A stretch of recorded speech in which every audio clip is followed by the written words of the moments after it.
Estamos nessa semana, como eu falei no início, numa paraxá das mais conhecidas, Parashat Itró. Itró era o sogro de Moisés, e uma figura importantíssima na formação de Moisés como líder do povo de Israel. Mas esse não é o tema que eu quero trazer hoje para vocês. O que eu quero compartilhar com vocês é a importante conexão que todos nós, judeus e não judeus, temos com os 10 mandamentos. Aseret Hadibrot, na paraxá dessa semana. Aseret Hadibrot, que na tradição judaica a gente deveria traduzir pelas 10 declarações ou 10 afirmações, são tão importantes que já chegaram até a fazer parte do Sidur, do nosso livro de rezas.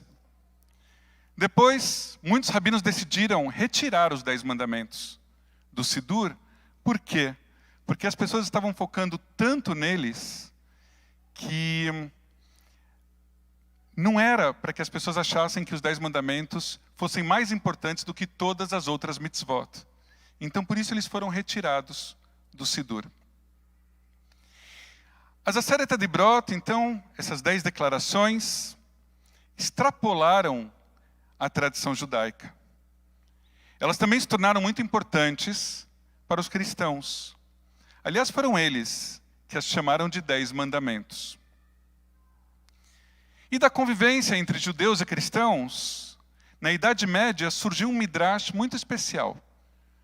Um conjunto de histórias interpretativas, rabínicas, conhecido como Aseret Hadibrot, que a gente poderia traduzir como o midrash das 10 declarações ou midrash dos 10 mandamentos. Nesse midrash, cada mandamento é acompanhado pela contação de uma ou de mais histórias. E como hoje é Shabat, eu resolvi compartilhar com vocês um desses contos relacionado ao 4º mandamento, ou a 4ª declaração, que é sobre o Shabat. E ele diz assim: havia um judeu muito bondoso que tinha uma vaca.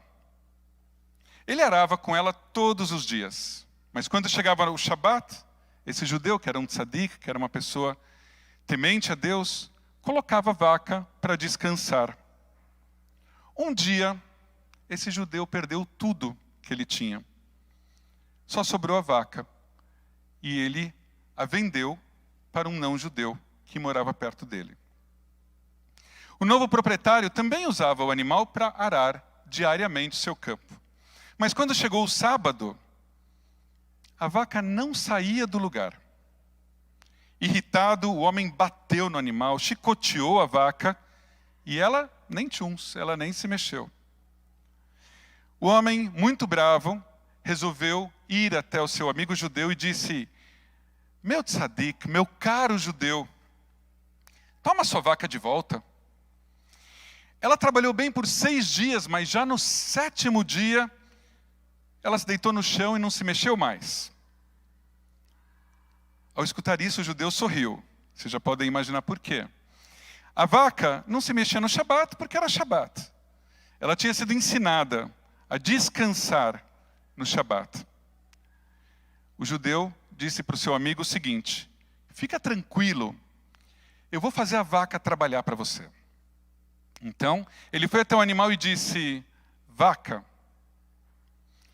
quando você estava comigo, eu respeitava o Shabat, como me ordena o Criador. Mas quando meus recursos acabaram, eu vendi você para esse homem, que não é judeu. Mas ele agora é o seu senhor. Então, vai lá, faça a vontade dele, trabalhe para ele. Na mesma hora que aconteceu, a vaca se levantou e foi trabalhar. O homem não judeu ficou muito assustado e perguntou: judeu, o que você fez? É magia, feitiçaria? Eu estou com medo de trabalhar com essa vaca. O judeu então acalmou o seu amigo e explicou o que ele disse para a vaca. E disse que a vaca entendeu que havia um Criador e entendeu o que estava acontecendo, mudou de atitude e foi trabalhar. Ao escutar isso, o homem não judeu disse: Meu amigo, não vem com essa. Se as vacas que não pensam podem entender e conhecer o Criador, como é que fica comigo, que fui criado à sua imagem e semelhança? Eu que penso, não sou digno de conhecer o Criador? Eu sou menos do que uma vaca? O judeu respondeu: claro que você é digno de conhecer o Criador. O homem saiu de lá pensativo, foi procurar um lugar para estudar, aprendeu hebraico, começou a aprender as tradições judaicas, e ele acabou se tornando um judeu, um bom judeu, um judeu temente a Deus, um grande estudioso das Escrituras. E ele continuou estudando, até que ele se tornou um grande rabino. E ele ficou conhecido como Rabbi Hanina ben Torata. Rabbi Hanina, o filho da Torá. Os 10 mandamentos, ou as 10 declarações, têm esse poder de encantar as pessoas, de atrair as pessoas, porque eles concentram valores éticos e inclusivos, não só para os judeus, mas para todas as pessoas e, por que não dizer, para todos os seres vivos, sejam eles conscientes como nós, como os humanos, ou sencientes, como as vacas.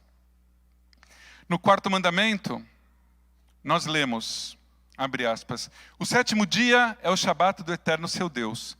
Nele, você, o seu filho, a sua filha, o seu servo e a sua serva, o seu animal, o estrangeiro que vive na sua propriedade, não farão obra alguma. É exatamente assim que está escrito na Torá, sem tirar nem pôr. Gente, a mensagem é que o Shabat não é só judaico. O Shabat é universal. E não é preciso nem se tornar judeu, e nem ser judeu, para cumprir esse dia de descanso. Agora nós, como judeus e como judias, devemos dar o exemplo. O Shabat nos foi dado por Deus, mas cumpri-lo e compartilhá-lo é o nosso legado para os nossos filhos e filhas e para todos os povos. Shabbat Shalom.